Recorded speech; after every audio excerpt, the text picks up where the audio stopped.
សូមគោរពសូមជម្រាបសួរបងប្អូនថ្ងៃនេះបានមកជួបបងប្អូនសារជាថ្មីទៀតហើយបងប្អូនណាហើយក៏បានយកចំណេះដឹងមួយមកចែកម្លែកដល់បងប្អូនផងដែរហើយចំណេះដឹងនេះទៀតសោតគឺតកតងនឹងការយើងកាត់តវីដេអូនៅក្នុងកម្មវិធី VN បងប្អូននឹងការប្រើប្រាស់កម្មវិធី VN មួយចំនួនដូច្នេះសម្រាប់បងប្អូនដែលមិនទាន់មានកម្មវិធីហ្នឹងបងប្អូនចូល down មកនៅក្នុងPlay Store សម្រាប់ទូរស័ព្ទ Android ហើយសម្រាប់iOS យើងដោននៅក្នុង App Store បងប្អូនណាហើយចឹងឆ្លៀតឱកាសនេះផងដែរបងប្អូនដែលមិនទាន់បានជួយចុច Subscribe សូមជួយ Subscribe ខ្ញុំបាទមួយផងដើម្បីនឹងមានកម្លាំងចិត្តធ្វើវីដេអូចែកជូនបងប្អូនលើក្រោយទៀតបងប្អូនណាអញ្ចឹងយើងចូលមកកម្មវិធី VN តែម្ដងមកកុំឲ្យខាតពេលយូរបងប្អូនណាបន្តមកវាលោតចឹងហើយបងប្អូនណាបងប្អូនត្រូវចុចសញ្ញាលេខបូកបន្តមកយើងចុច New Project សញ្ញាកន្ត្រៃហ្នឹងបងប្អូនបន្តមកទៀតបងប្អូនត្រូវជ្រើសរើសយកវីដេអូមកណាអញ្ចឹងខ្ញុំយកវីដេអូមួយមក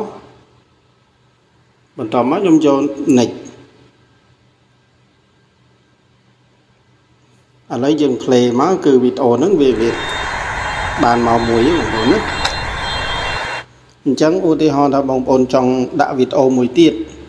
បងប្អូនត្រូវនេះយកបងប្អូនចង់ដាក់ខាងឆ្វេងបងប្អូនត្រូវសារ៉េមកវីដេអូមកខាងស្ដាំឲ្យអស់បងប្អូនណាអញ្ចឹងបងប្អូនចុចសញ្ញាលេខបូកនេះហើយបន្តយកវីដេអូមកមួយទៀតមកហើយយើងចុច next ឃើញបានវីដេអូ2បងប្អូនណាវីដេអូ2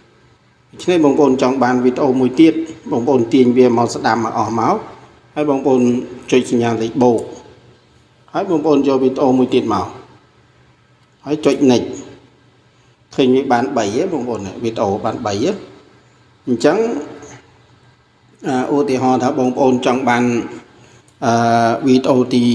វីដេអូខាងដើមគេនេះយកទៅដាក់ចុងបងប្អូនគាត់ទៅចុចវាជាប់មកចុចឲ្យចេញអញ្ចឹងបងប្អូនទាញវាមកឃើញបានវីដេអូ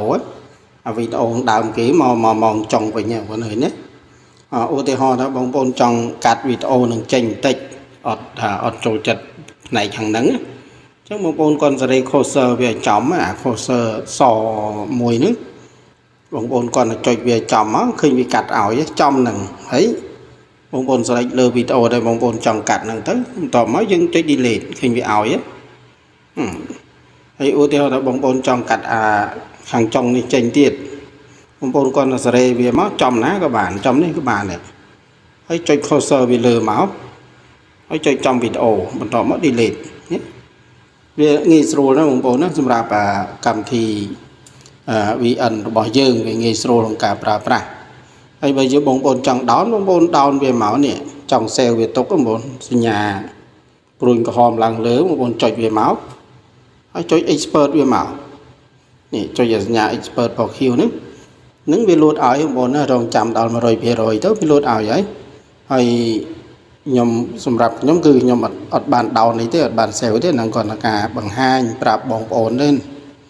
អញ្ចឹងវីដេអូហ្នឹងគឺមានតែប៉ុណ្្នឹងទេបងប្អូនណាហើយបន្ទាប់ពីបងប្អូនបានទស្សនាហើយកុំភ្លេចជួយចុច Subscribe ខ្ញុំបាទមួយផងសូមអរគុណនិងសូមជម្រាបលា